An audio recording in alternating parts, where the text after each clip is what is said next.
Good morning. I got some parts in today. I got my brake line, universal brake line, and the two end fittings. One straight, one's curved, just like the original hose. So we might have brakes today.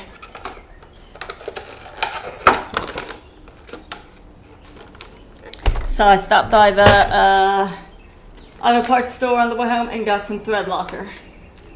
I will put it on these threads before screwing in these ends, because all it is it's a universal hose that you just buy the little length that you need, and then you buy the fittings that you need. They have a whole bunch you can choose from, so you pick the ones that are most like the original, and then we'll put a little bit of thread locker on these threads and tighten it down, and then we'll put it on the bike, add some fluid, and see if we have brakes. I sure hope we do. So first thing I'm gonna do is take this fit and make sure that it fits on the banjo bolt that I have. Make sure it's the right size.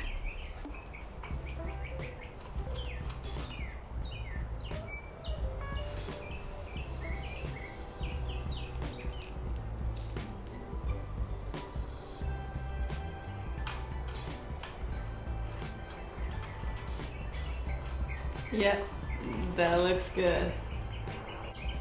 I want to say, I'm going to assume that the bottom one fits, but I really better check it first.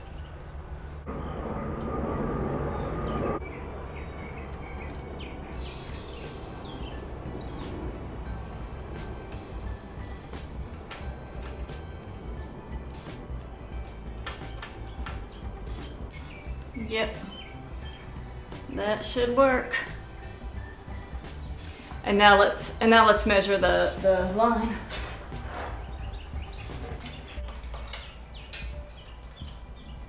To this fitting, and down here, it goes right there. So perfect. Okay, so let's see if I can get this old stuff off of this line.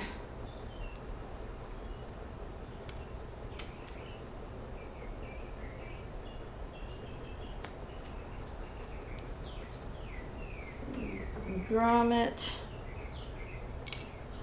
a fitting, so it goes from the bent one facing down. This little tab is up.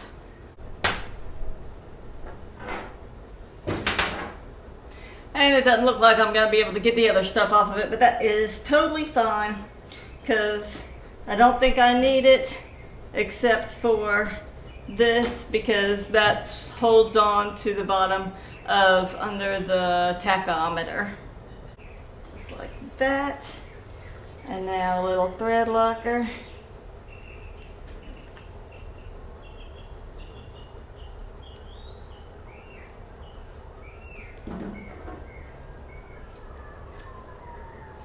And then we'll tighten it up.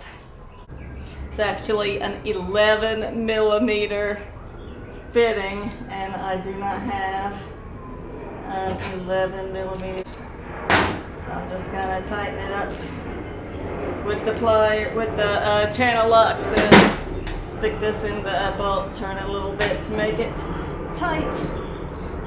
Now, all that's left is the straight one. Put a little thread locker on that.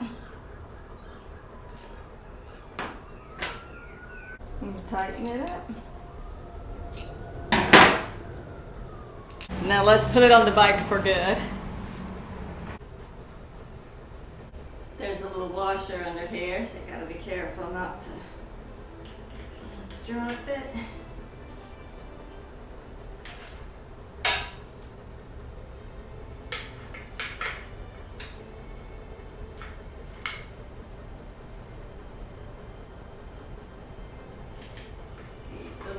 Through here.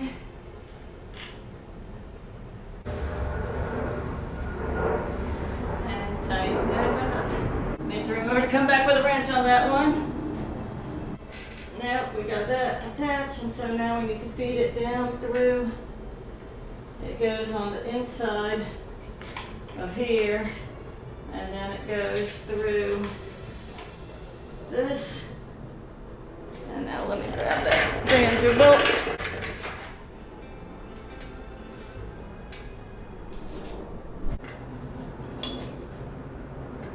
Okay, now all we have to do is bleed him.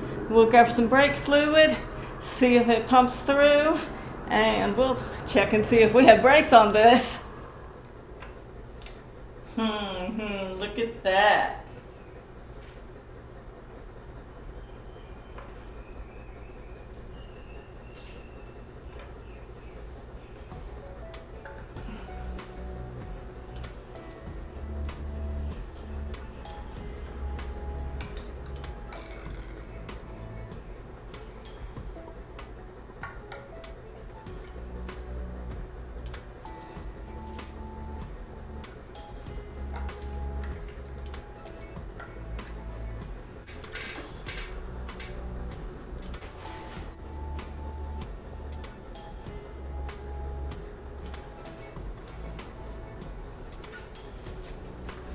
Seeing that the brakes are bleeding is a good thing. That's the first time I've seen hose fluid go through the hose. But let's see if it works. Did you see that? Let me adjust this camera a little bit down. Now watch.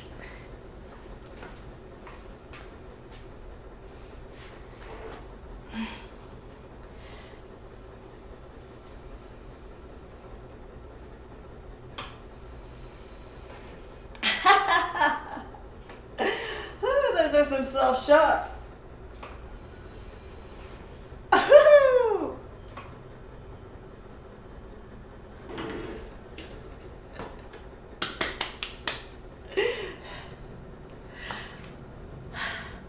We got brakes.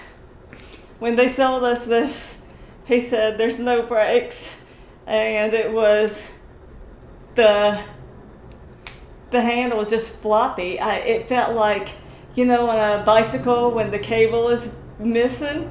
That's what it felt like. I was like looking for a cable, going, well, we just need to hook up the cable.